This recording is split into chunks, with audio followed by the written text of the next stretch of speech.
just either a slightly different from what they are, or we thought we'd see things that are not normal.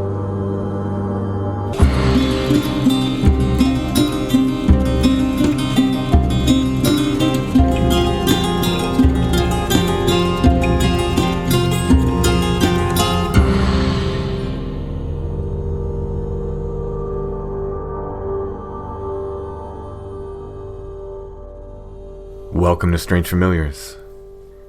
If you've seen something strange, if you've had contact with something weird, ghosts, Sasquatch, aliens, anything paranormal or strange, or if you know of a story you think we should be covering, go ahead and email us, strangefamiliarspodcast@gmail.com. We're always looking for new stories to cover. On this week's show, we will be talking with Joshua first and Brett a little bit later. Both of these are contact situations. I don't necessarily want to call them alien because I don't think they're space aliens, but they're definitely sort of contact with the other. In Joshua's case, it may be an abduction, or these may be out-of-body experiences, or maybe out-of-body abductions. Pretty interesting, pretty intense experiences. Our patron show, second for the month of March, that we will be releasing later this week, is a follow-up as we talk with Nick. He was on episode 67, the Faeliens episode. Nick had some really intense, really strange experiences since that time, since we talked to him for that episode. So we have a follow-up with Nick and hear his new experiences. In that patron episode as well, several people recently have asked me where I talk about my experiences because I reference my own abduction experiences, again, quote-unquote abduction experiences. I reference them somewhat regularly, and I don't remember where I've talked about them on Where Did the Road Go or Strange Familiars or other podcasts. So if you want to hear my experiences, I go over them again in the discussion with Nick on the patron episode, which again will be released this week as well. Without further ado, let's go ahead and get to my interview with Joshua.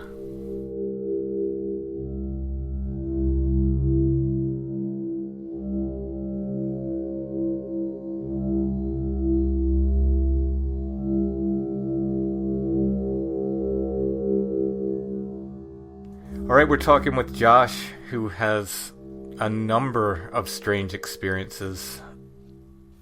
Josh, where do you want to start? Do you want to kind of go chronologically, or how do you want to do it? I think maybe at least to start off with at least the earlier ones first, like the earliest ones I can remember, and then I think the other ones can some of them can get lumped together, I think. But yeah. We'll start out kind of chronologically. Sure. The first thing that I can remember weird happening was like I must have been 5, I'm guessing, something like that. I was at my dad's parents' house, of that side of the family, so those grandparents. And like I said, I've never slept walk ever in my life except for that night, as far as I know. I remember I went to bed in the back living room, but I, for some reason, woke up standing in the front room of the house, like a front sitting room, and there's a big mirror on the wall. And I come to looking directly into this mirror, and kind of what brought me out of it was a bright white flash. And I just remember like 3 silhouettes behind me. And as the flash went away, those silhouettes went away.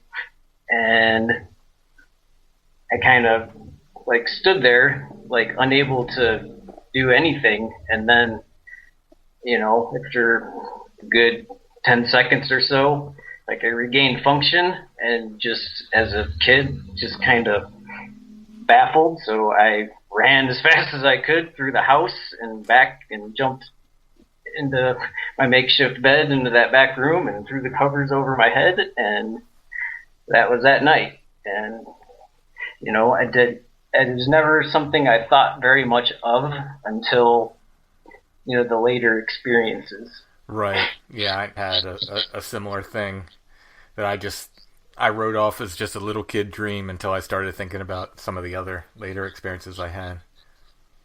Right. So, it wasn't anything. I never thought of it having really any importance at all, until years down the road.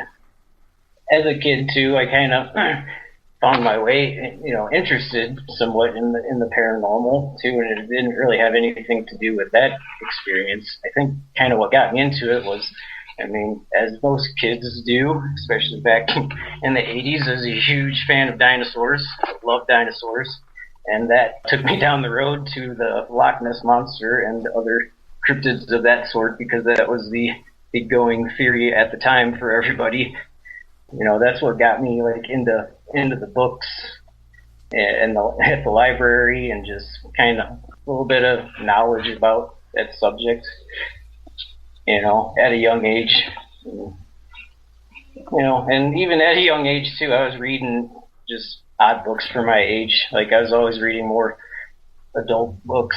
I always leaned more to Poe, before I was 12 years old, and Dante, and just, books that I probably didn't understand at the time, but for some reason I was always drawn more to that stuff rather than children's books.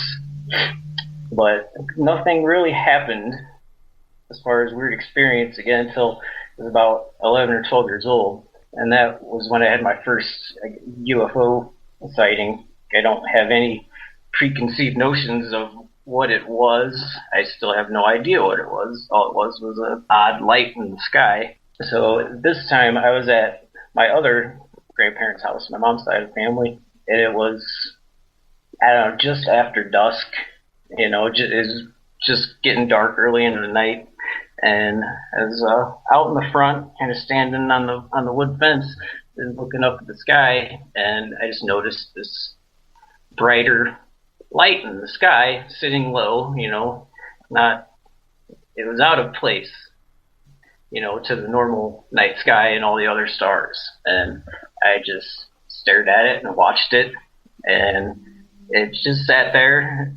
And then all of a sudden a smaller light comes out of the bigger one and kind of takes a orbit around it, and followed by 3 more, and they all orbited around the larger light, and then all shot off in different directions.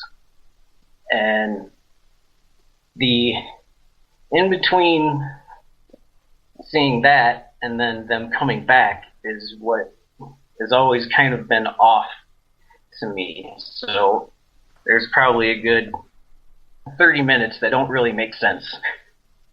In the same night, you mean? Right. Between me seeing the thing and then seeing it leave, just that time frame, it seems like less real than the rest of the day. Mm-hmm. Because I know I was out there alone, but after I watched the smaller lights shoot off in different directions, my memory tells me that my grandmother and the neighbor were out there talking, but that memory doesn't seem right, and I have no explanation for that at all. And then I go back into the house and get some water, and all this just it feels dreamy. The memory seems way off. And the only thing that's clear is me being back out on the fence, watching the lights come back, basically in reverse order. They all come back, do their orbit around the larger light, merge back with it, and then the larger light just shot off straight up in the blink of an eye. Were these lights colored? No, they were white. All of them were white. It really just looked like, same color as stars. The big one, it just looked like a really large star sitting low in the sky, and just definitely brighter and bigger than any planet or star I've ever seen. Is this in the country, in the suburbs? This would be in Crown Point, Indiana, which is in northwest Indiana. For all intents and purposes, it's basically a suburb of Chicago. So, I mean, it's within a half hour from the city. Is there a lot of light pollution, or is the sky pretty dark there? There's lots of light pollution. So there's all kinds of steel mills up because it's really close to Lake Michigan. So there's all kinds of steel mills up there, and it's not country. So it was bright enough to see even amongst all the light pollution and so forth. Yeah, absolutely. Yeah, so something low in the sky, so that means it should have been, considerably bright. Right.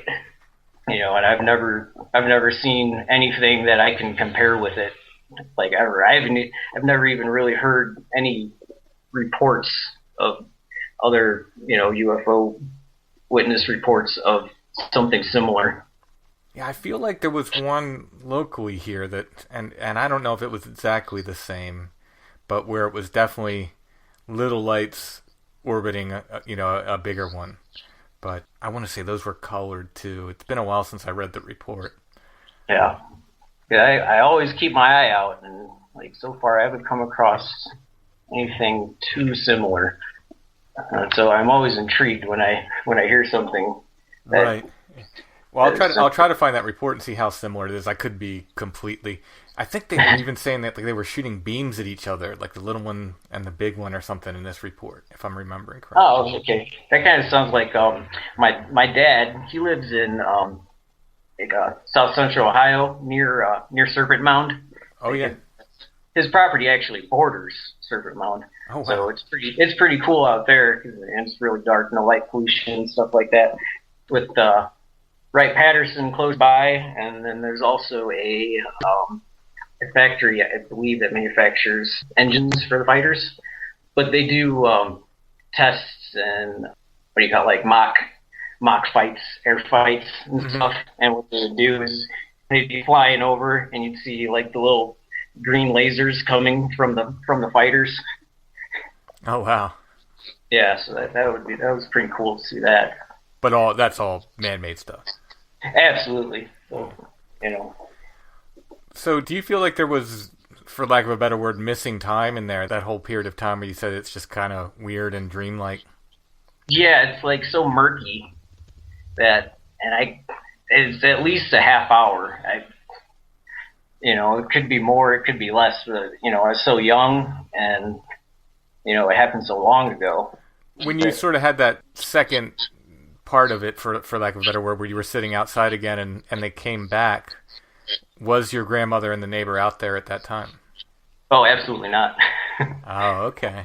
Yeah, that's weird. No. Yeah, no, I was out there all by myself again. And, even at the time, I knew what I saw, and I knew I had saw something. And, later on after that, it wasn't too late. I had friends that lived just a couple houses down. I even went down there and contemplated telling them about it, and just didn't, because didn't want to get made fun of, or if they hadn't seen it. And I've had no shame about recounting it, at least that event, to other people. I usually leave out the missing time and murkiness, but I've relayed at least the sighting many times. People are pretty accepting of that. I mean, they're usually like, wow, that's cool. They've never had any doubts that, I wasn't telling them the truth or anything. So that was always comforting. Right, yeah. For some reason, I think UFOs are generally, I think people generally accept them because in their mind it's maybe one of the easiest of all the phenomena to write off. And just if you say you saw a UFO, they can go, oh, that's cool. And then in their mind, they can go, well, he doesn't know what he saw. He just knows he saw something, and they can sort of write it off as, I'm sure it was a weather balloon or whatever they're imagining. Right. And even in my own mind, I do that. Oh, yeah. I don't know what I saw. It could have been anything. So I don't believe that it was alien craft or anything nuts and bolts. It could have been some sort of aerial phenomenon we're not familiar with, something natural. I have no idea. Yeah, and I think the other thing is, the further you get away from things, you start going, well, maybe it wasn't as weird as I'm remembering it, Right. I've done that several times where I was like, I don't, maybe it's not that weird. I don't know. And it wasn't until things got really weird that I was like, well, maybe it was weirder than I thought it was.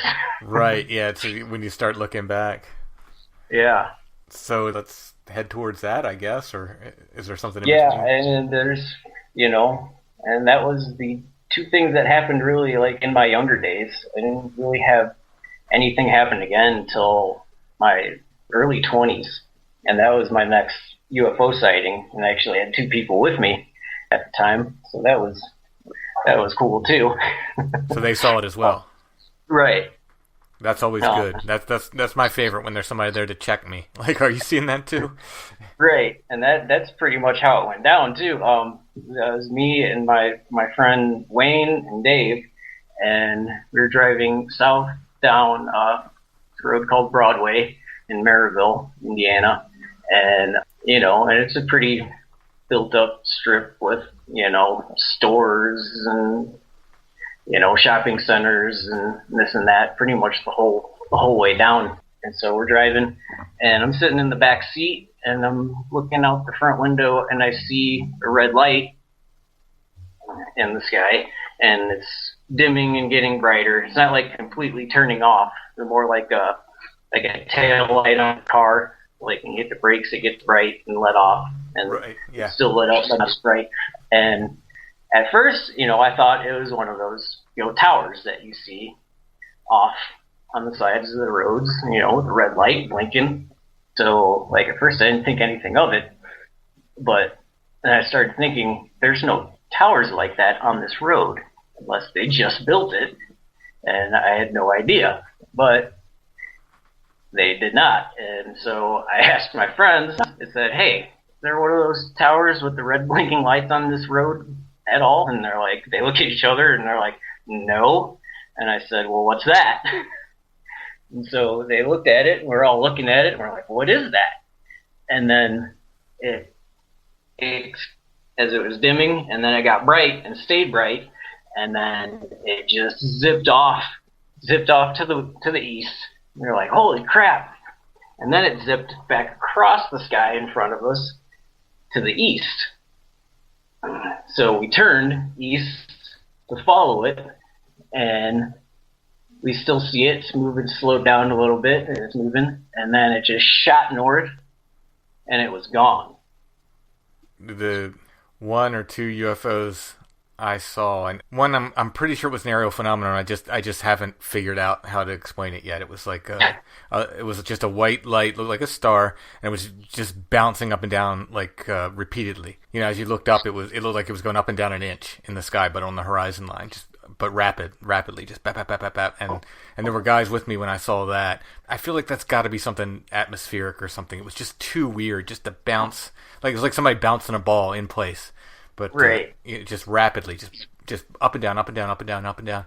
And like three of us saw it. We're all three looking at it, but I don't know what that is. I feel like that's somehow explainable. It seems too weird to just be anything else. But the other one I saw when I was a kid, I don't remember it shooting away or going away or anything. I don't even remember how I was watching it outside.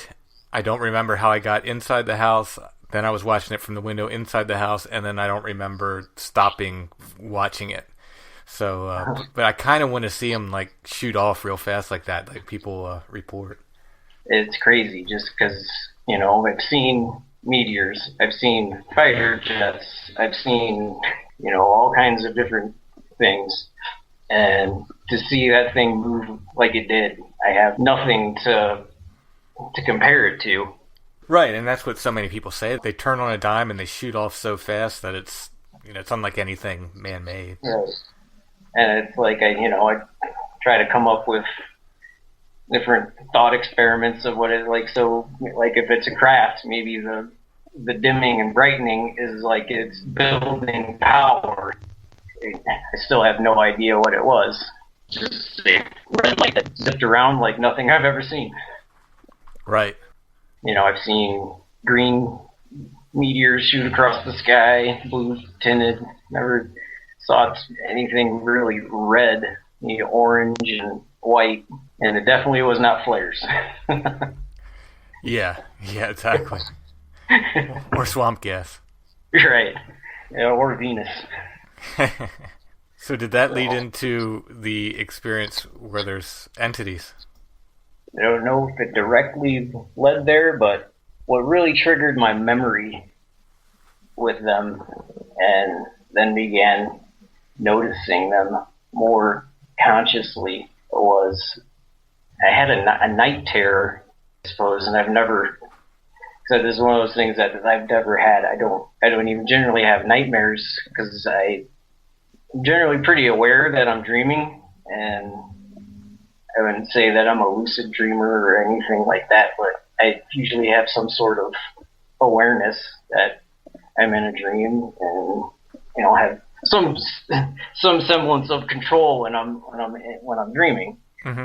So it felt so much more like a memory than a dream, and even like the location of where I was near a place that I lived. It was in a park. It was also near a cemetery, and all the details were spot on. It wasn't like, usually, with me anyways, talking to other people, when you're in a place you're familiar with in a dream, it's usually off. Something's off about it, but it's more of like a feeling that you're in that place, and it looks a little bit similar, but things are off. Right, yeah. I'm in my house, but it's my grandmother's kitchen in my house for some reason. Yeah.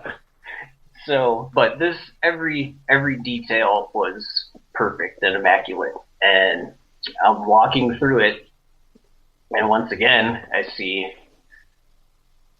a big white light, and I look at it, and I assumed it was a, just a street light, and then it moved, and it stopped above me, and that's when I started screaming, and I felt fear and terror like I have never felt ever in my entire life.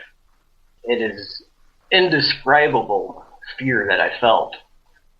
I don't even know. It must be maybe what a fish feels when you pull it out of the water on a fishing line. Is that sort of just primal fear. Right. And apparently I just woke up screaming in terror with Jen, my fiance, next to me. She was shaking me awake and, asking what's wrong, what's going on? And you couldn't even talk about it at first. I couldn't even deal with how it felt. Like the fact that I don't ever recall feeling that way ever in my life, and that it felt so real. So I kind of, just lived with it like, okay, it was a dream, it's just night terror, no big deal. This is all pretty recent, like 2 years ago. So it's probably about a month later. And this was the first, me being able to be aware of the entities. And I'm in bed, we're both in bed, and all of a sudden, there they are at the foot of bed, 3 of them, and I don't even know, it's so hard to describe them, because you could cop out and say, similar to what people describe the Greys as, but that's not quite right. The skin is definitely of a grayish color, and a similar shape to the head and bodies. They're slender. The heads are a bit larger. But it's so hard. It's like not having a frame of reference for something, like that recall in the brain is not there. Like somebody says, describe an elephant. I can do that, but there's nothing that looks like these things, so my brain can't even process what they look like properly. So the closest thing I can say is like, they're like the Greys-ish. The eyes weren't quite as gigantic as, they are usually portrayed. They were clothed. I do recall that. And there's more like a red and yellow sort of shirt, kind of, I don't know, a robe. Tunic-ish. So hard. They were wearing a shirt and a tunic, or the shirt was kind of tunic-ish? Yeah, I get it. The shirt was kind of tunic-ish. I mean, I would probably have to try to draw it out, even though I'm not the best artist. Mm-hmm. But yeah, it was long. I mean, they were sort of tight, but as it goes down, it's not form-fitting. Like I said, the skin color is definitely gray. The eyes are larger. So, but what I did once I saw them and realized they were there, I sat up and just took a haymaker at them. I did the same thing. And what I said was, "You're not going to take her." And my fist stopped short, and they just kind of waved it away, like as if it was nothing, and said, "We're not here for her." And I said, "Oh." And then I just remember falling back down into the bed. And to sleep, essentially. Right. Yeah. Yeah. No more memory after that. I have a very, very similar thing with mine, but I didn't, during the, whatever they were doing, I didn't have the ability to throw a punch. I woke up throwing a punch. Right. And then that's really what it was with me. Like, as soon as, I was sort of conscious and saw something, those three things at the foot of the bed, it was just instinctual, sat up throwing a punch. That's crazy. So their eyes, did they look solid black? Yes. Just not as big, not the huge almond shapes that people draw. Right. Not these huge novelty-sized eyes that right. you see most often. There were 3 of them, and were they each wearing a different color? There were 2 in red and yellow, and 1 in blue and yellow. Not so much a yellow, but more like gold. Were they the same height? Yes. All 3 of them? Were they normal human height or shorter? I would say about 6 foot tall, but very, very body-wise emaciated looking. Those are probably taller than the ones I saw, so I don't know much about. I'm just kind of putting a guesstimate on the height. Right. I'm laying down, looking up at them, so it. I know they talk about tall grays, but I know very little about them. As far as what they're supposed to look like, or how they differ. Right. I don't necessarily, I'm not gonna go out and say, "Oh yeah, that's what they definitely are." Tall grays. I mean, that's just sort of the best sort of comparison I can make without trying to see something similar. Until I see something that looks more similar, that's kind of the comparison I have to go with. For me, one of the most upsetting things was the fact that I kept falling back asleep against my will. So right. In my experience, the specific one I'm talking about, I woke up, I want to say 3 or 4 different times. And I kept going back to sleep, and I mean, very obviously, it seemed like something was just putting me to sleep, because there's no way you should sleep through this, right? Right. I mean, is that the feeling you got? Just you were just put to sleep? Yeah. Oh, absolutely. You just don't wake up throwing punches and just plop back asleep. There's no way. I mean, if your adrenaline's going to the point where you're shooting straight up out of bed, throwing a punch, there's no way you're going right back to sleep. Right. Wow. So yeah, it definitely felt like I was put back to sleep. Yeah, that's one of the most disturbing things. I mean, Yeah. the whole thing's disturbing, but that to me is like where you don't. It's like I didn't have a choice. They're like, nope, you're out. You know. Yep. Yeah, there's no choice in it at all. And the other thing that disturbs me is it's more disturbing looking back on it than during the experience.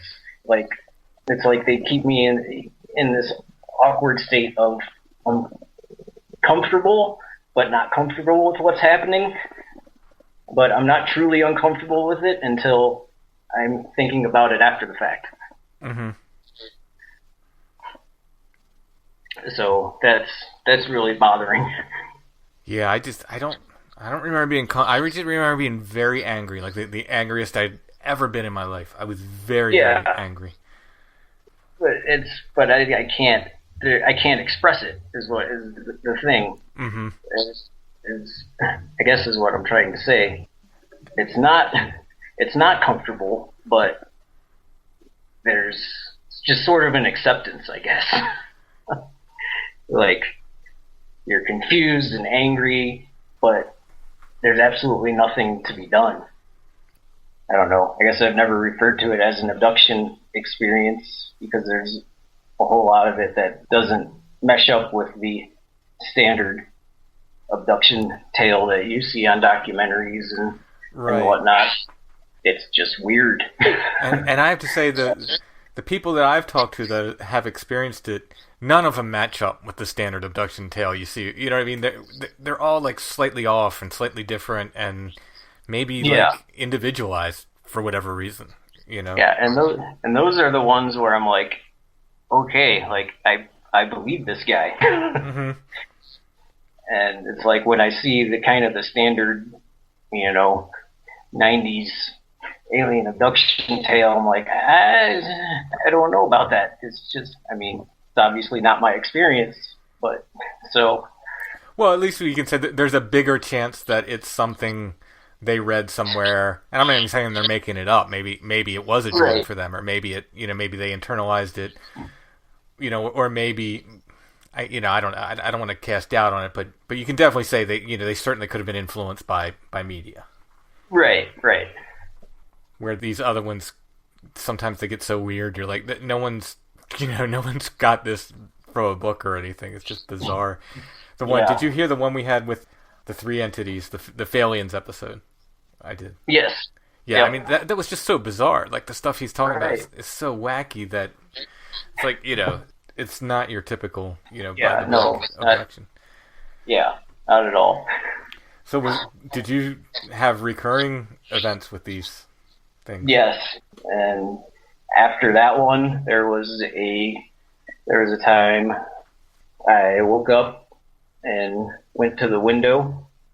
I looked out the window, and there they were, the three of them, in the grass, and I remember going through the window, not opening the window or anything like that, just going through the window towards them, and then that's the last thing I remember.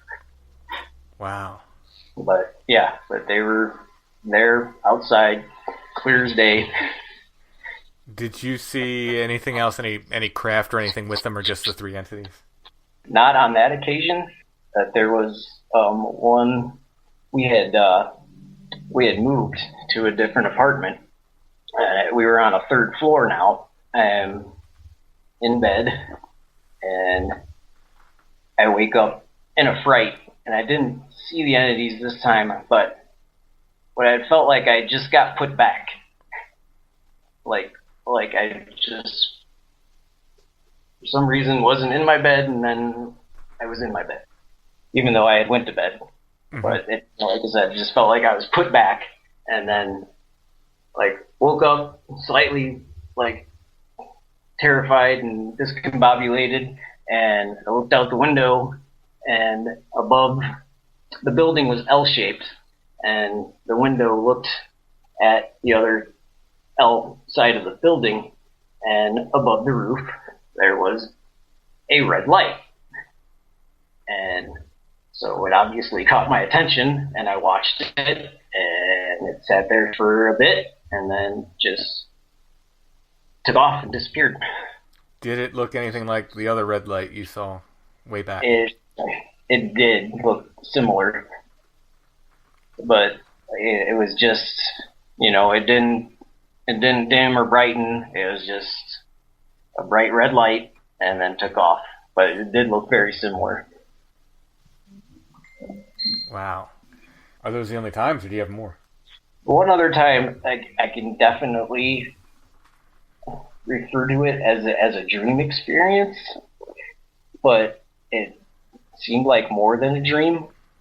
I've got at least one of those myself. Yeah. And the first time, like this, and it was sequential, 2 nights in a row. The first night, it was a guided trip. Like, an entity came to me in a dream, and it took the form of my grandfather.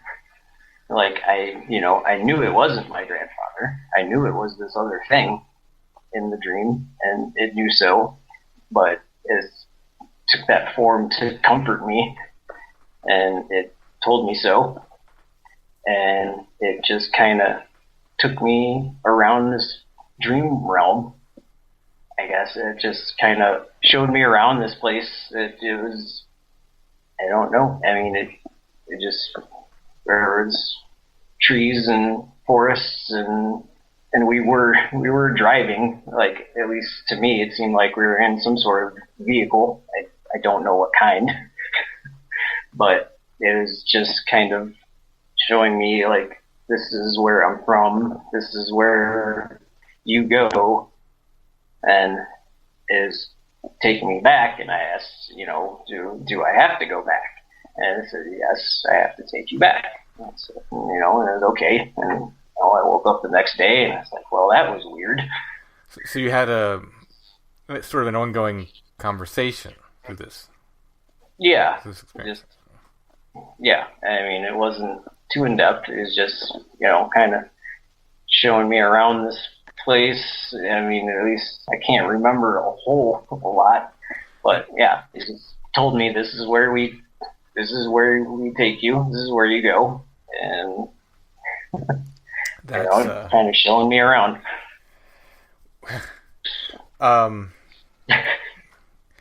No, I just I had a very similar thing where I woke up in a desert. But that's interesting that he said to you, like, this is where we take you. It's similar enough that it sort of gave me chills there. Sorry, I didn't mean to interrupt. One question, though. When you said, like, it was an entity appearing as your grandfather, did you get the impression that it was one of the entities you had seen appearing as your grandfather? Yeah, like, okay.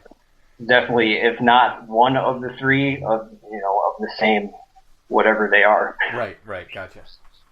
And then there was a subsequent dream on the next night? Yes. So the next night, and I fall asleep, and I wake up in my bed, and I get out of bed, and I feel like I am supposed to go down this corridor. And so I go down this corridor, and in the room at the end of the corridor is like a dormitory, and there's all these other people like me in different bunks waiting, and they're just kind of hanging out waiting, and I'm there, and it feels like I spent at least 24 hours there, because I hung out with the other people there, got myself a bunk, and even went to sleep there within this dream, and then I was woken up and then taken from the dorm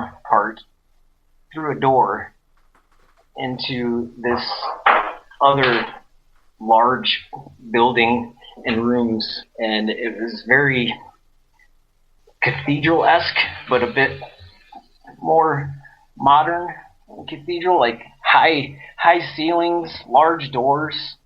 So as I walk in there, basically everything in there is these entities I've been seeing, and they're just everywhere. and they're all wearing the same outfits that the entities I've seen were wearing. Some were taller, some were shorter, some had the grayer skin, some had very much darker complexions, but they were all of the same kind of thing. And they gave me kind of free roam to walk around, except there were a pair of doors that I was not allowed to go through. And I was allowed to go down these stairs where there were more people that I assumed were humans, all kind of being shown around this place and having an explanation given to, almost like they had like a tour guide talking to a group of people.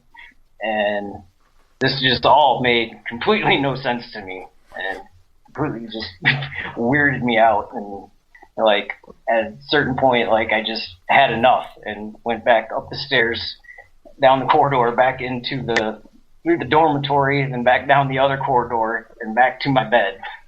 It's sort of like your bedroom or your apartment, for lack of a better word, kind of opened up into this other facility. Right. Wow.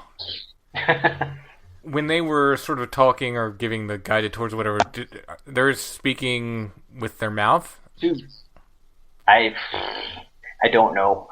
Okay, yeah. I mean, I didn't, that wasn't even something that occurred to me. Right, like, yeah. I knew I could, and because of the dreamlike nature of it, I don't know if I was hearing it in my head or with my ears. Right, yeah.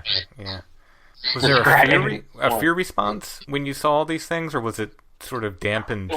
Like a little bit of just awe and curiosity and fear at the same time.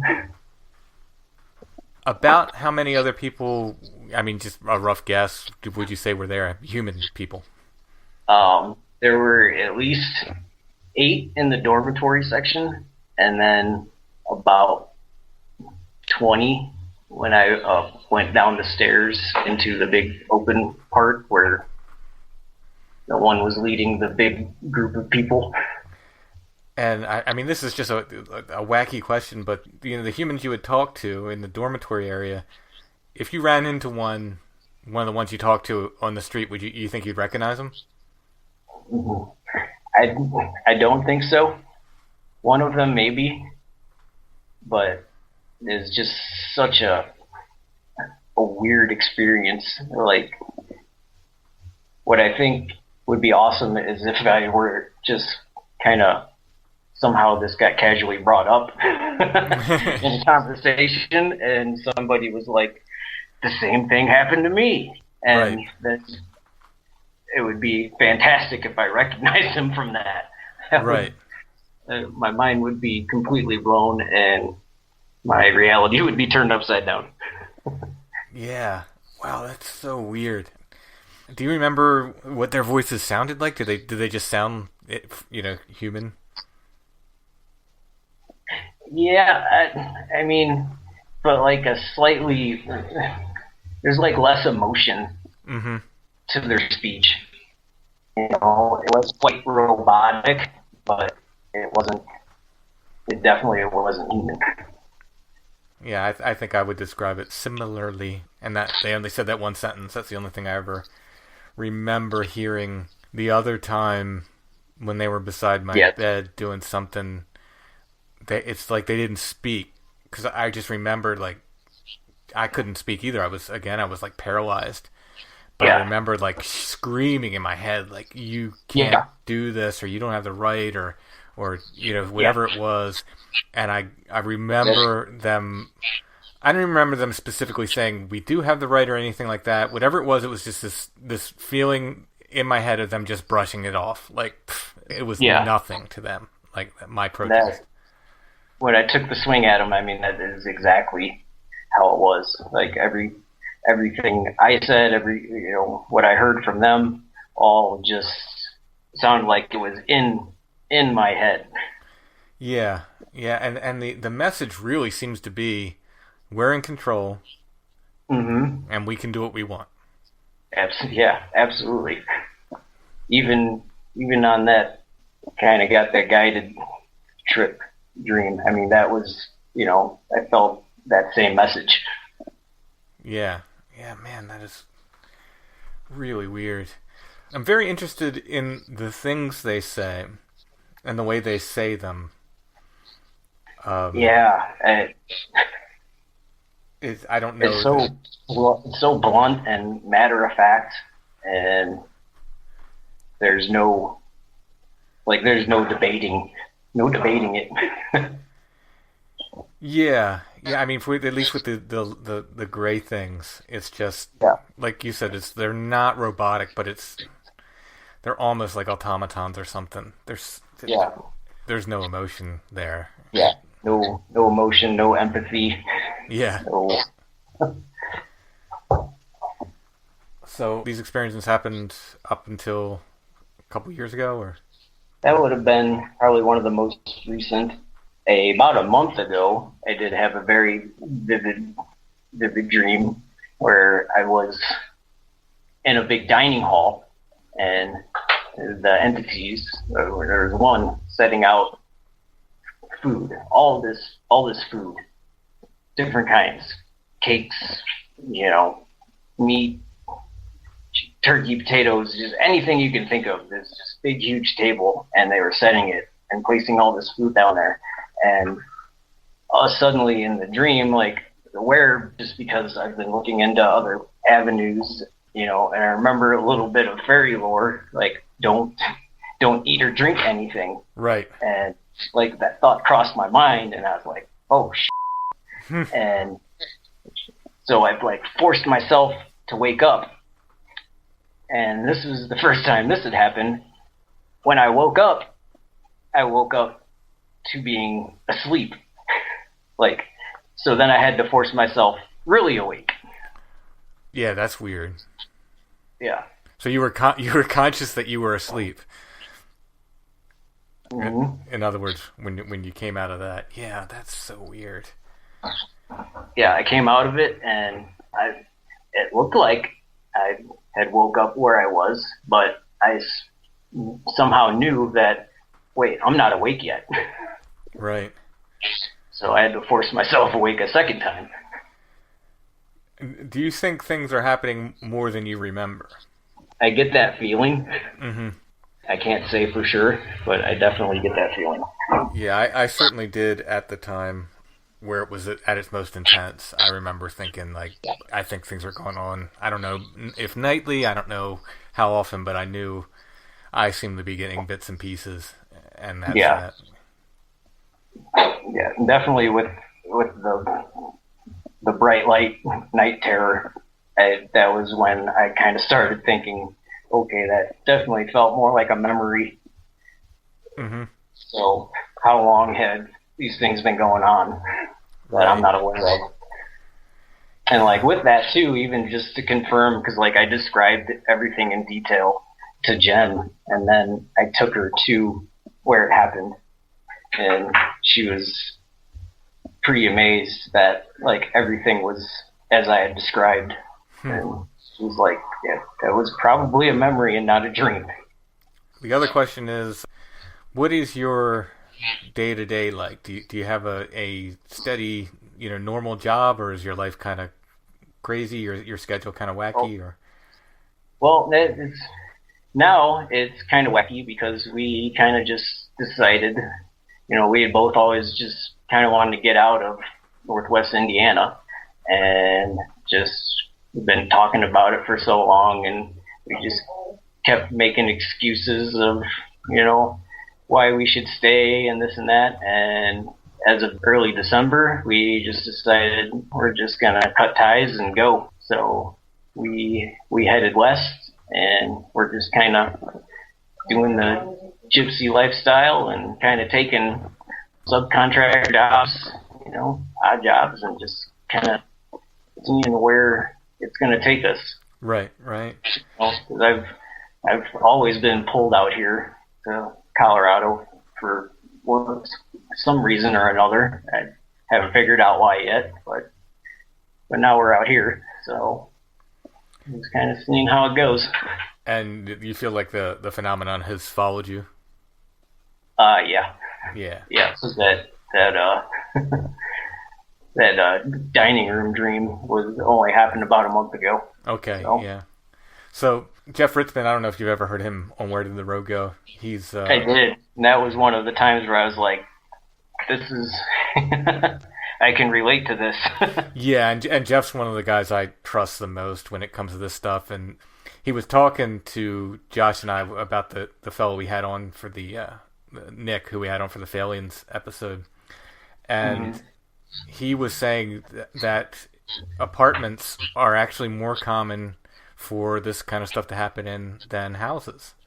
And it's one of the things that people don't talk about as much. Because, the idea is that, you're either, if it's ghostly stuff, you're in a haunted house, or you're out in some rural property where the spaceships can come get you or whatever and not be seen. But he said, no, it's actually more common in apartments. Yeah. Huh. That's interesting. I'd say the fact that you have a non-traditional schedule, and I think that would be very interesting to Jeff as well. Mm-hmm. That's like what I call in my head, like, that's a Jeff question. Yeah.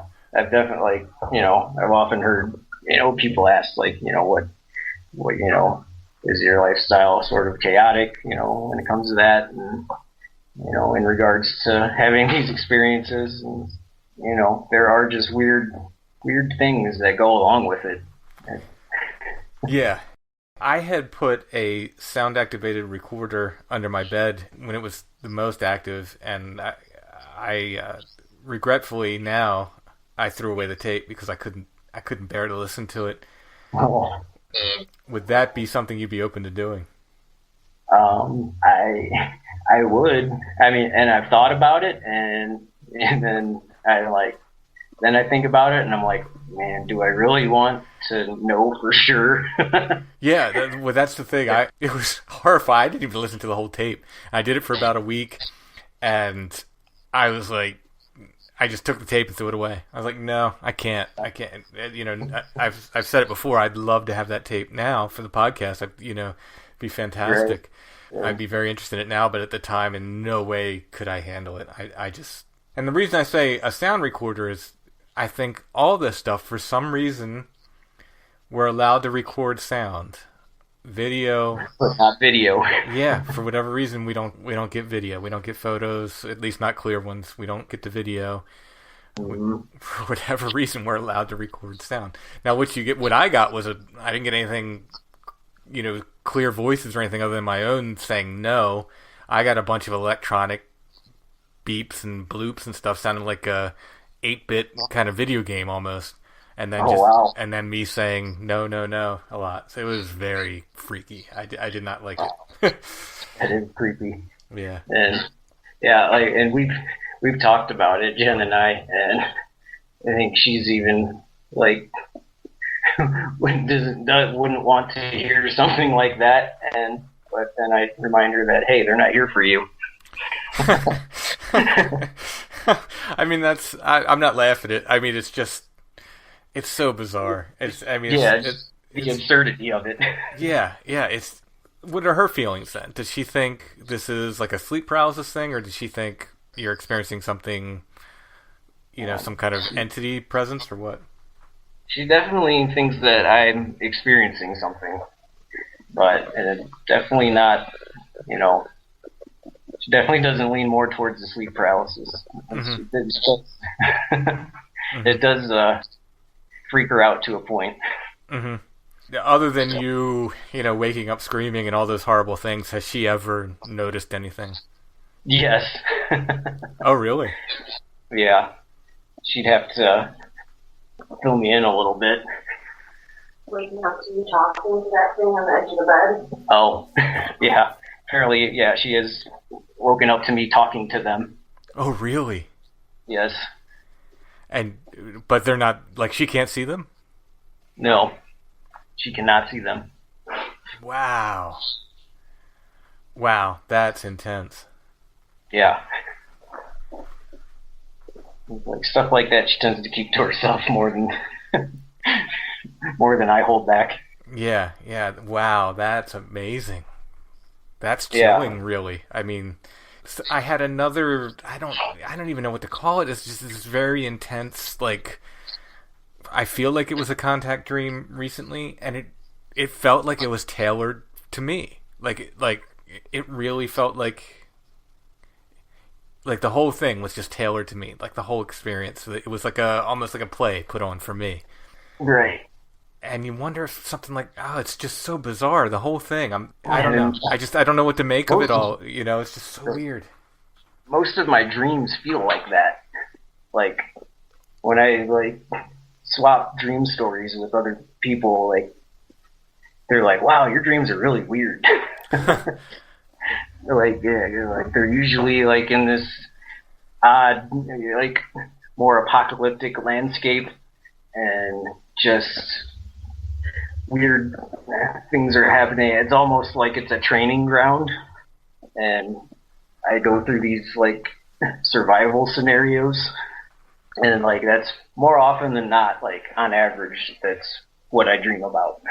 And I'm not a prepper. That's not something I think about in my day-to-day life. It's the furthest thing from my mind.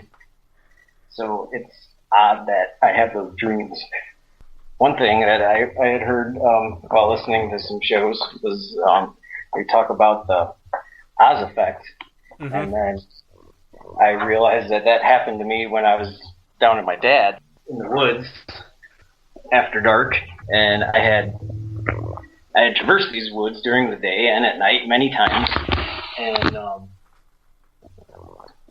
I went down. I was probably maybe even 50 yards from the house, and it goes back in the trees, and then it drops down this little hill ravine down to a creek, and I was down the hill, and then all of a sudden the noises of the forest stopped, and it got darker than dark, and I was kind of surrounded by a silver fog, and I didn't know what to do. There's definitely a fear response, and I just froze. I knew I shouldn't move at all, go forward, backwards, anywhere. I just kind of turned a circle in the same spot and just stood there and sort of waited for it to pass. And then once I could sort of tell where I was again, I beeline right up the hill back into the house. Was it unnaturally silver, or just sort of a normal fog that looked silver in the moonlight? Definitely not your normal fog. And that is right on in the Serpent Mound area. Mm-hmm. Because his property borders that. Other than that, though, that is probably one of the places that I feel the safest. I don't feel like they've ever had an entity experience there. There's something about just that space, that area. It feels like there's a protection there. That's interesting. And I don't know if it has anything to do with the mound or any sort of history of the area. It's also, that area was an impact crater. So I don't know if it has anything to do with the geology. Who knows? Right, yeah. So what do you think these things are? Do you think they, and I don't know is a valid answer, but if you had to say they're fairies, they're aliens, they're what? What's your best guess? The best description so far that I've come across is the fairy lore. Who knows, what they are? That's just what some culture ascribe to these beings. Whether it's they're interdimensional or just a part of this reality that we can't perceive. I don't know, but I tend to lean more towards those two things than extraterrestrial or right, yeah, like that, because I've just over the years the flesh and blood, nuts and bolts, ET explanations I've just moved further and further away from. Yeah, and the experiences are so bizarre. Like, I just can't believe. First of all, I don't think we're that interesting where someone's going to come however many light years, just to take a look at us. Yeah. And No. And if they did, they would maybe come stick around for just a little bit and then take off and go about their business. Right, yeah. Not that interesting for us to stick around for thousands of years. Right, and they're certainly not going to come here and let's prepare this guy and 20 other people a meal. It's like so bizarre. Like the stuff is just so weird. And yeah, I mean, I don't know if fairy is an explanation. I think it's just it's another name, like you were saying, for the same thing, whatever it is. But it certainly matches up better with that than with the idea of them being space aliens, which I've never been comfortable with. Yeah, no. It just doesn't work in my head. It feels like these things have always been here, Yeah. and they've always been with us, and maybe they put on different costumes, but it seems like they're always there. Just the absurdity of the phenomena is, for it to be creatures similar to us traversing the galaxy, like, it's just way too absurd for that explanation. Yeah. I mean, if they really were here, just like mining our whatever resources they needed and stuff, that would make a lot more sense than like we're gonna come and like weird these people out with some crazy weird experiences. We're gonna just wacky stuff. We're gonna drive them around and show them trees and tell them this is where we take you. Right. It's like, what is that? It's like there's no point to that. I guess there's a point to it. There's some point to it, but not when if you think they're aliens, there's no point to it. Yeah, I don't know. I try not to think about whether why me or what the point is, because if I do that, I'll just drive myself crazy. Yeah, I get that too.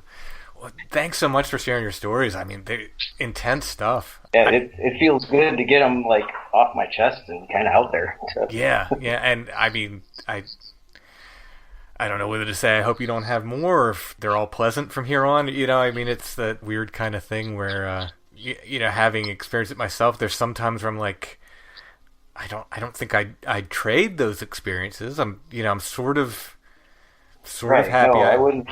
I had them. I don't think I would give them back. Yeah, but at the same time, I don't know if I want any more. I don't know. Sometimes my curiosity is greater than my want for it to not happen. Yeah, I'm right there. But maybe at some point we can do an update if you have any more. I'd love to hear. Keep us posted. Definitely keep in touch. Awesome. Well, thank you, Josh. All right, thanks, Tim.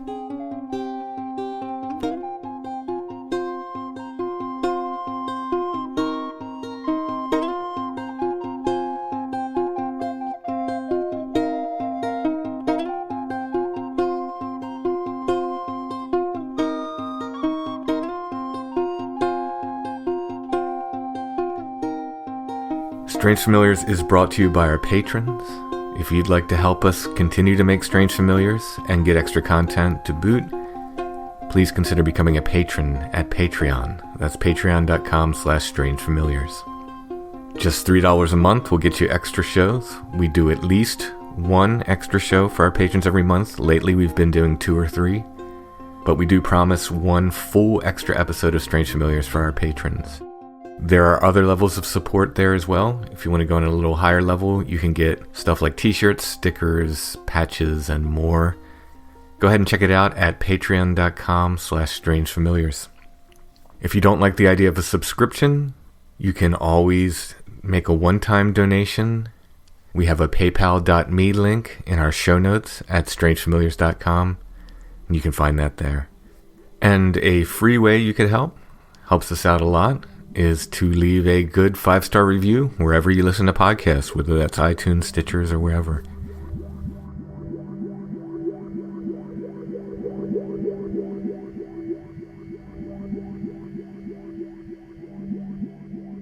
Now we're going to go to Brett from Lost River Legends, who talks about a bit of contact he had right when his podcast started talking about switching over from kind of covering Sasquatch to covering some UFO phenomena.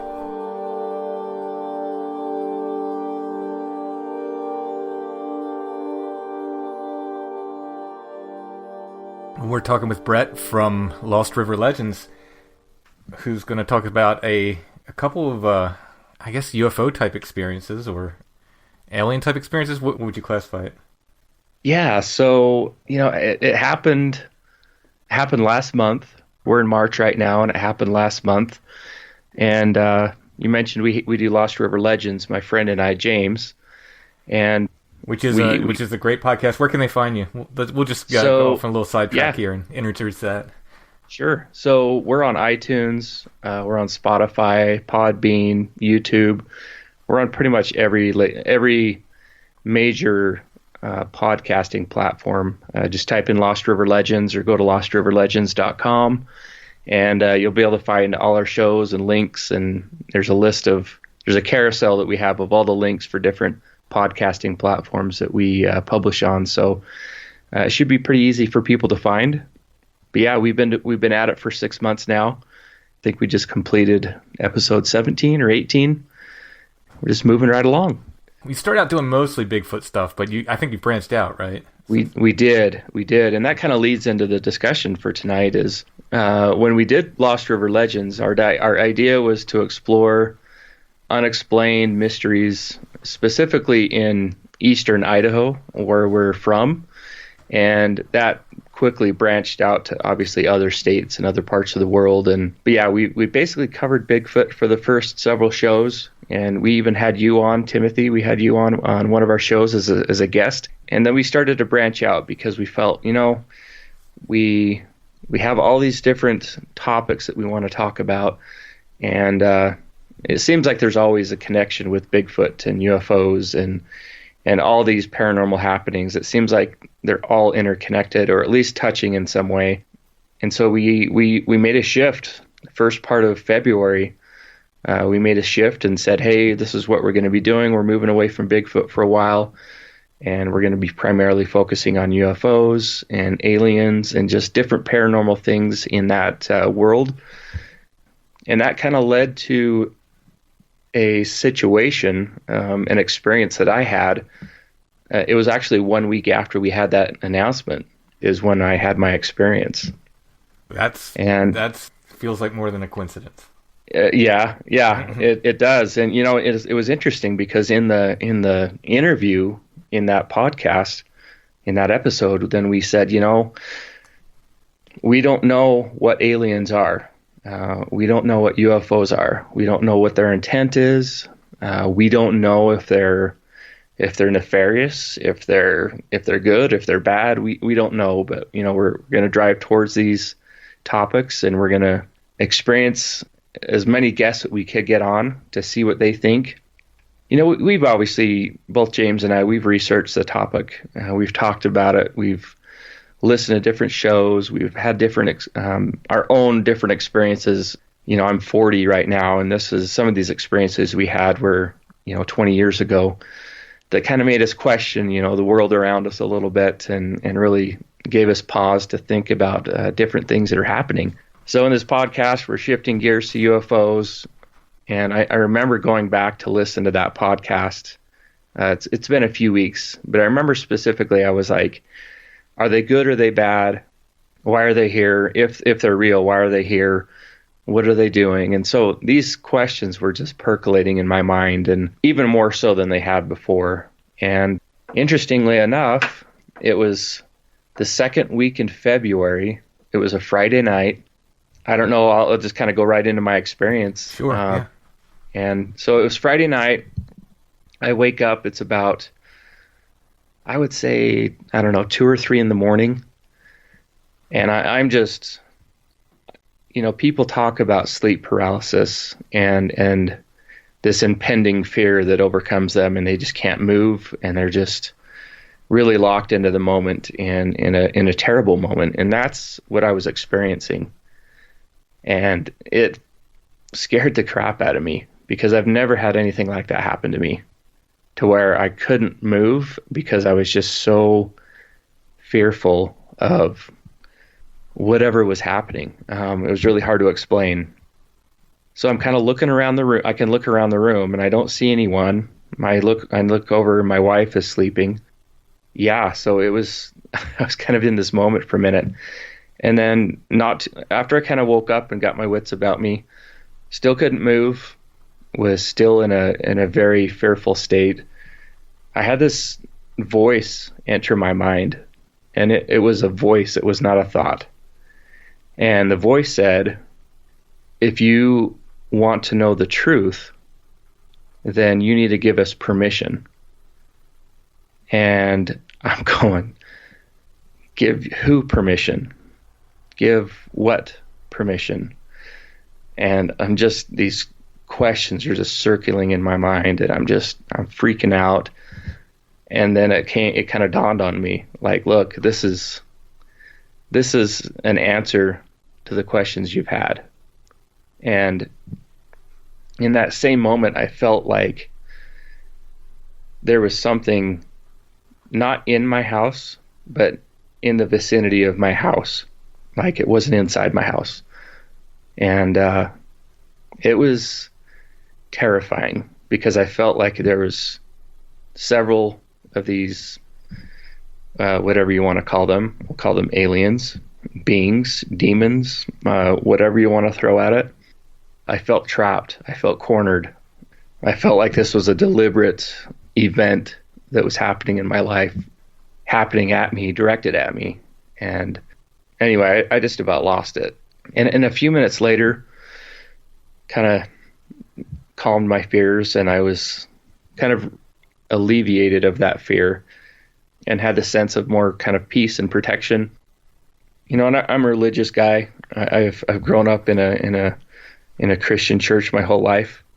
You know, I believe in God. I believe that He protects His people, His followers, His believers. I believe He protects all His children.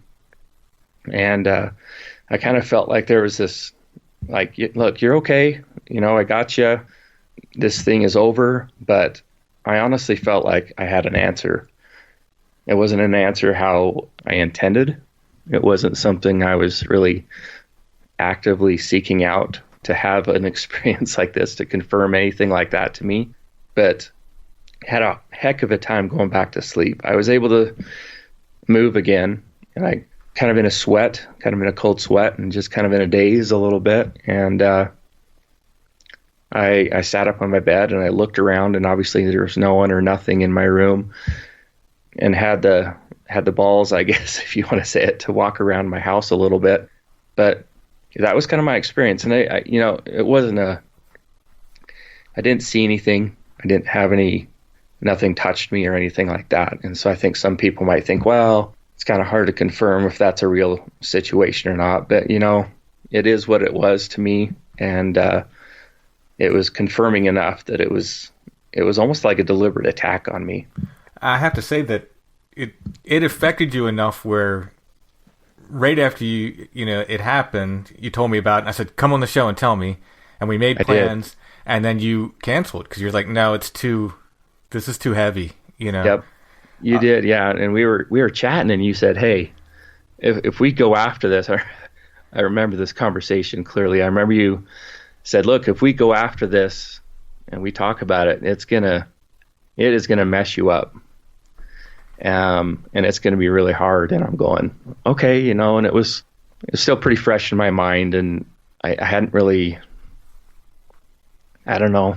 It was kind of, I mean, like, it's kind of more like just be ready for what could, you know, I mean, it's not a guarantee, but be ready, because sometimes when you look at it, it looks right back at you, you know? Yep. And I definitely felt that. I was having for a couple, 3 weeks, you know, after that happened, it was, you know, I missed some work.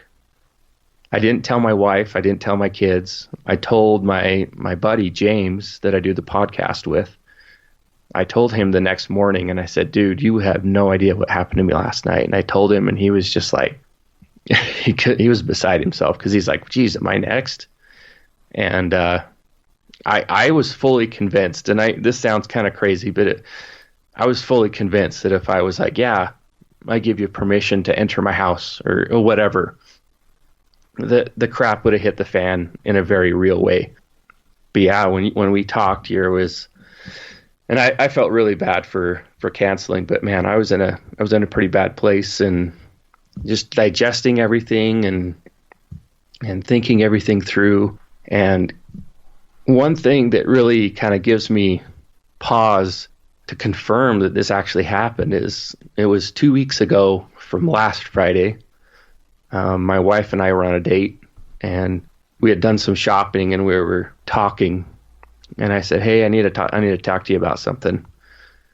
And it was exactly 2 weeks before that this event happened. And I told her what happened. And I said, you're going to think I'm crazy. But, she actually said, "You know what?" She says, "That exact same night." She says, I remember this vividly.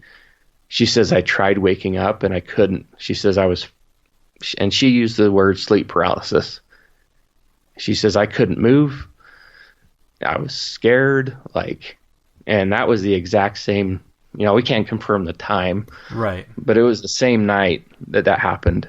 And I'm going, oh crap.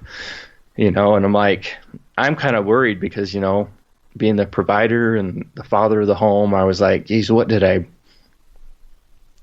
open up here? And can I handle this? It messed with me pretty bad. You said you felt like you got an answer, meaning like you didn't even have to agree to this, whatever it was. Yeah. You got your answer anyway.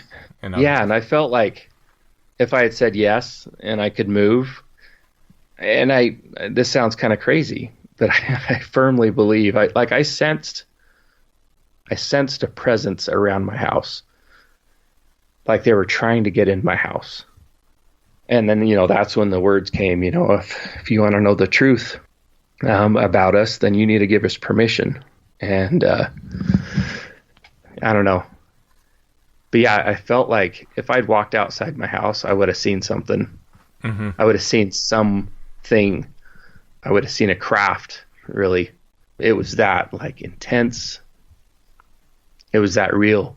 And it was tough. It really was, and I've never had anything like this happen to me. And so, my senses were dialed to, an 11 that night. And it was a wild ride. One of the things I have difficulty explaining to people when I talk about my own quote unquote abduction events is that it's not like you're dreaming. It's almost more real than waking. It's that intense. There's nothing particularly dreamlike about it when it happens. So you're not dreaming in a sense. Yeah. It's just really hard to explain. Even though you may be locked into bed and not able to move, there's nothing dreamlike about it. Yeah, I don't know. Yeah, I just don't know what kind of correlation there is with other people that have had experiences like this. I mean, it seems like, I don't know. I'm like, why was I given a choice to see something or to be taken or whatever would have happened? I mean, my gut is that even if you'd have said yes, you wouldn't have been given real clear answers. You know what I mean? You would have come away with a stranger puzzle than you had before. Yeah. But I mean, who knows? Yeah, and I just felt like if you, and it's really hard for me to explain, but in the moment it was very clear. But I kind of had the feeling like, look, you want to know the answers. This has been on your mind. You're given an opportunity to know what's going on. Mm-hmm. And I'm glad I didn't take it, to be honest, because not taking it, and not seeing anything or not having any weird experience being taken or abducted or whatever you call it, it's been hard enough and weird enough with just that to deal with. And most of it was like, why me? I'm sure there's other people out there that are thinking the same thing. Sure. Like, what's up with these things? What's going on? And so it felt very deliberate and very directed at me, and that bothered me. That got in my head in a big way. Have you ever experienced sleep paralysis before? I have not. I mean, I've read about it plenty of times. I've seen it portrayed in movies and documentaries, and I knew enough about it that people were obviously experiencing this thing. But yeah, I've never had anything like that happen before. And according to my wife, neither has she. Oh, that's very interesting. Yep. Very, very interesting. And so, again, both of us having that the same night, and she didn't have anything else, any other experience other than that. She just was like, man, I can't move and I'm scared. And she ended up just kind of falling back to sleep in that state after everything kind of wound down on my side. But yeah, it was intense. It was intense, and it was pretty scary. To be honest, like after this happened, and I remember we had our scheduled interview, and I said, you know what, Timothy, I can't do this right now. I'm having a pretty hard time, and things got really intense, and it was mostly a mind game, mental and emotional, I guess, ramifications, repercussions after that. But I told my buddy that I do the podcast with. I says, dude, I don't know if I can do the podcast anymore. Like, if we're going to be going in this direction, I was like, to heck with it. I don't know that I can do it because it's messing with my head right now. And he was like, oh, totally. Let's just slow down. Let's, get your legs under you again. And thankfully, we're almost a month after that had happened. We're okay, and we're still recording. We're still pursuing these topics. We have a whole bunch of guests lined up that we're pretty excited about. But yeah, it was that intense that it was messing with me in a big way, and it was affecting my ability to do the podcast and to work. Like I said, I took a couple days off work, and it was just it got in my head. Would I say that again? I'm sorry. Did you continue pursuing the UFO stuff? We did, carefully. I didn't want to get into the really, I think every topic has a deep, dark corner that you can really go to. And I just said, I'm not going to go there. Let's kind of hit the surface a little bit. But we still have several guests lined up, and every single one of them is about UFOs and different things that have happened. And so, it's kind of we're not getting super detailed. I don't know that I would be able to do an abduction one, at least for a while. I'm pretty logical in my thinking, but when this happened, it just kind of took the wind out of me a little bit, and everything's normal. Everything's gotten back to normal, and I feel like, for me, I feel like I have my answer a little bit. Mm-hmm. Understanding that it's at least a real thing, and all these people are not lying. All these people are having some really weird, strange things happening to them. Not that I really questioned them before, but now I'm in their camp, right? I'm in the camp of believers, I guess, if you want to put it that way.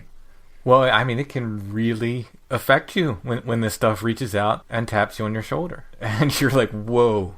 And, even if it's happened before, when it happens, it can throw you in a spin. Maybe my thoughts of, oh, what are these things? Let's do some episodes about it. It's not like they're out there listening, you know what I mean? And they're like, hey, this guy's, it's on his mind. Let's go after this guy. Like, I'm wondering if it's something else. And that's kind of what's bothered me, is I don't know what that is. Mm-hmm. And maybe it's just happenstance. Maybe it's all circumstantial. Who knows? But nonetheless, that was an aspect that really got into my mind. Yeah, well, it's like I've said, it's like the Eye of Sauron, and you've just put on the One Ring, and it just turns and looks at you. And it is a creepy, creepy feeling. Yep.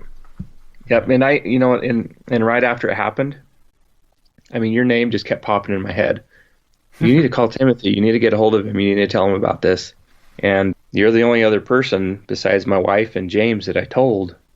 And I'm glad that you gave me the information that you did and the help that you did, because it really kind of prepared me for, I guess, the next level of, the emotional and the mental stuff that came afterwards. It helped me out. So I appreciate that a lot, because it got me through that couple weeks that was pretty bad for me. Oh, I mean, I'm happy I was any help at all. That's great to know. I'm glad. Well, what do you have coming up on Lost River Legends? Let's see here. As far as guests or topics? Yeah, give us a preview. So we just interviewed Stan Gordon. Nice. He's out there in Pennsylvania. Oh yeah, I love Stan. And we, let's see, Mary Joyce from Skyships Over Cashiers. We just had her on, and that episode's going live this week, probably Friday. And then we have a special that we're pretty excited about, is the Phoenix Lights from March of 1997, where that one of the largest mass sightings of a UFO. Dr. Lynn Kitai, she's the a documentary on Amazon Prime where she heads that up and does the investigation. She's been on MUFON before, and she has this Phoenix Lights network that she's headed up, and so we're going to be interviewing her this Saturday, and that will be launching next week on the 13th as kind of an anniversary for the Phoenix Lights from 1997. So we have a whole bunch of others after that are lined up. So we're pretty excited. That's awesome. We're really excited for the upcoming shows, and we've been graced by some awesome people and giving us their time and letting us reach out and having them on our show. We can't thank them enough. Awesome. So what got you into this stuff originally? The topics, or with just podcasts? the weird stuff. I grew up in a home where it was a movie home. We watched movies a lot, and a lot of sci-fi and a lot of horror. And from a very early age, I just have had this intense, I guess at times intense, interest in these topics. I'm always questioning the world around me, and just to have a curious mind, and I just want to find questions or answers to my questions. And so I've had I just related one of my experiences, but I've had some other experiences that have messed with me over the years. I've had an audible voice speak to me. I've seen a shadow man, and a couple other things. And so, and then with this one, I've had some pretty intense encounters, and that kind of gets in your blood a little bit. It becomes ingrained within you, and it really, it just gives you a lot of, I don't know what the right word is, but it has driven me in my quest for finding truth, I guess is what I'm saying. And having some of these experiences along the way has even made that more of a intense finding truth for me. Yeah, oh, totally. You got time to tell us about the voice? Yeah, absolutely. So it was in 2002. I was actually in Kentucky at the time. I was a volunteer missionary for the church that I belonged to. And it was about 8:30 at night. I was riding my bike back to my apartment, and I had this really, really sick feeling come over me. Not physically sick, but just a very bad feeling come over me. And the sun was down, street lamps were on, and I was riding through this neighborhood. One of the other missionaries that was with me, he was riding my tail. He was on my six, probably, I don't know, 20 or 30 feet back at least. And we're riding back to our apartment, and I just had this really bad feeling come over me. And kind of out of the blue, I hear this male voice. It was not a nice voice, but it said my name. I could hear it in my left ear. I mean, it was real enough that I could have swore I felt its breath.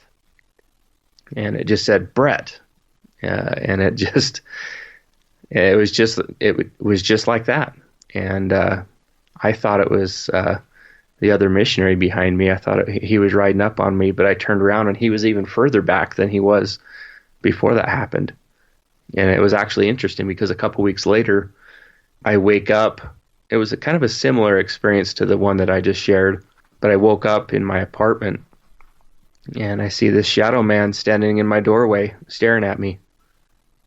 And I didn't have sleep paralysis. I could move, and I sat up, and I was just like, what is going on? And I kind of thought after a while, I'm like, I wonder if this creature, whatever you want to call it, this being, I wonder if it's the same thing that called my name a couple weeks previous. And said a quick prayer, and it went away. And just kind of went about my business the next day. It didn't bother me, which was interesting. But I've always tied those two events as the same person, the same being or creature. Mm-hmm. Can you describe it, like how it looked? Yeah, so it filled the entire doorway. I could see its head. It was almost touching the top of the door frame. Shoulders. I could see hands. I could see fingers. It was just this mass of shadow. It wasn't wearing any clothes. I mean, I didn't see eyes or like detailed facial features. It was just kind of. I've seen renderings online, and there's a couple of them that kind of take me back because they're so accurate. But yeah, no facial features. It was just the outline of this really big, bulky body, but you could tell it was interesting because you could tell the head, even though there wasn't any facial features, you could tell that it was turned towards my bed that was in the corner of the room, and obviously staring at me. That got to me I should say it got to me probably years after, as I recalled that memory and kind of put two and two together that I wonder if that voice and that thing were the same thing, and if it like followed me or something like that. These, I guess John Keel called them, bedroom invaders. I get so many stories of these, and it's so interesting. Yeah, of course, we're the clearinghouse for Flannel Man, but I've been getting multiple others as well because people were like, people wake up and saw Flannel Man. Well, I woke up and saw this thing, whatever it is, and yeah, I don't know what to say about them. I don't know what the purpose of these things are, but people are waking up and they're there. These different entities. Yeah, it wasn't like, it wasn't just a trick of shadow and light in my room. It wasn't the time of night or whatever. Like, I was very familiar with the space. I was very familiar with the room that I stayed in, familiar with the apartment. It was just, I sit up and I see this thing, and it was just, I didn't feel frightened. I mean, I guess I was startled, but I didn't feel the fright and the intensity that I did with this most recent encounter. It was just more like this curiosity almost about it. Like I said, I didn't feel threatened. I could move. So there wasn't any kind of power, I guess, that was overpowering me. Mm-hmm. In the most recent event, was there anything particular about the voice that you remember, or? I don't. It was very clear. It was very deliberate. It was very just matter of fact, and it was a male voice as well. But yeah, it wasn't anything like that stands out. Nothing. It wasn't like a deep, dark, scary voice. It was just like, hey, look, this is. So I don't know how those thoughts that are put into people's heads, I don't know how that works or how that translates into language, if that makes sense. But I mean, I definitely heard a voice. It was pretty crazy. Even after these events happen, as you pursue truth and your knowledge base increases, and you hear about different experiences, and you have all these different data points, that's where more questions come into play. Yeah. Oh, yeah. And it seems to just multiply and amplify. And I'm thinking, man, 5 years from now, what am I going to be thinking about this event that happened to me? Yeah. I hope I can get more answers, but I think there'll be more questions as they come along. I think that's the honest way to look at it, though. And you have to, in my opinion, you have to be willing to live with the questions. Yeah. do you take any aspect of this, and I love Bigfoot. I know you like Bigfoot. If we just take Bigfoot, I'm just resigned to not knowing the answer. It's, I'd love it. I'd love if we got a clear answer what these things are in my lifetime. I'm pretty resigned to that not happening. It's been, the entire history of mankind that they've walked beside us, and we haven't had a real clear answer yet. But it doesn't affect my desire to, pursue the mystery and be a part of the mystery. Yeah. So we recently had on Jeff Bellinger. He's over in Massachusetts, and he's written some books, and he's done some investigations on the Bridgewater Triangle. Mm-hmm. And he said in our interview, and this stood out to me almost more than anything, he says, you have to be okay with not having all your questions answered with any of these topics, because you're never going to get them answered. Yeah, I and he's agree, like, 100%. You will never get them answered. And he's like, as frustrating as that is, that's how these things work. I agree 100%. And I went through a real period of depression when I realized that at some point. So at some point after I wrote my first book, a long period of depression where I just like, it's not going to be me. I'm not going to figure this out. I don't think anybody really is. And eventually I came out the other side just like, well, do you still like this stuff? Are you still interested in it? Yeah. The answer was yes. I was like, well, there you go. Yeah, I agree. And I think that there's so much to it. I don't know. Maybe our minds can't handle just how complex these things are. And it just, could be. Who knows? Yeah, it really could be. It could be these, whatever this is, it's only given us a peep through a keyhole, and I think if we open the door, you might have one of those kind of Lovecraftian horror things where it's so big that our minds just couldn't handle it. I don't know. Yep. I think these little points of light, these little points of truth that come to people, and I think that's what the great thing about networking and having these different communities and these different support groups is, as we all pursue truth, we share these experiences, and I think we can find those common ground on these topics and these experiences, and we all share that knowledge with each other, and I think that definitely helps keep everyone collectively, I guess, grounded in that truth that we do know of, and hope that we one day, however it happens, that we get more truth as time goes on. Amen to that. Brett, thanks for sharing your stories. Absolutely. I appreciate you letting me come on and talk about them. And it was great coming on. Yeah, everybody check out Lost River Legends. And thanks again. Awesome.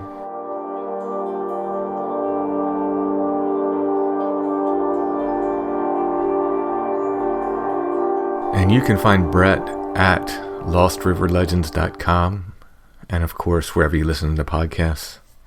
Thanks to both of our guests, Brett and Joshua, for telling their stories. A reminder, we'll kind of continue this theme with the patron episode this week, where we talk again with Nick from the Faelien's episode. It's a really great discussion, so patrons are in for a treat. Thanks for listening, everybody. Strange Familiars will be back next week.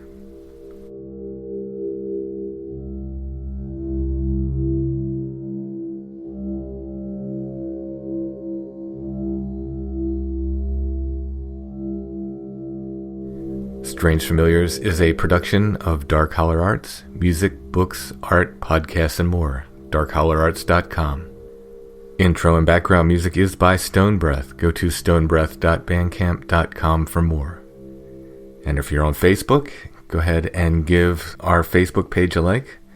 It's facebook.com/strangefamiliars.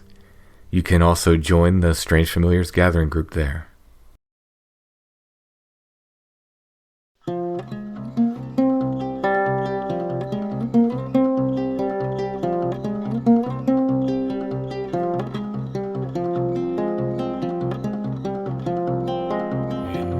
Red footsteps from drops of blood, white lilies grow all in the mud.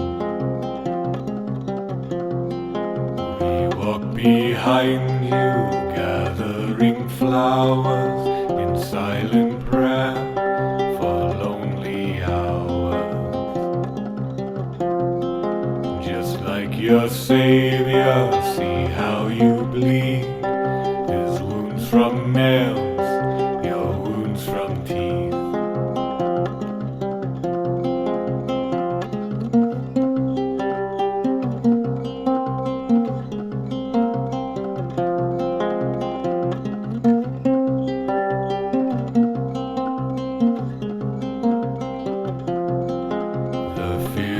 dragon, a worm of hell. All in this forest once did dwell, until a hermit armored with prayer followed the dragon unto his lair, and suffering poison and biting wounds, he crushed the worm upon the ground.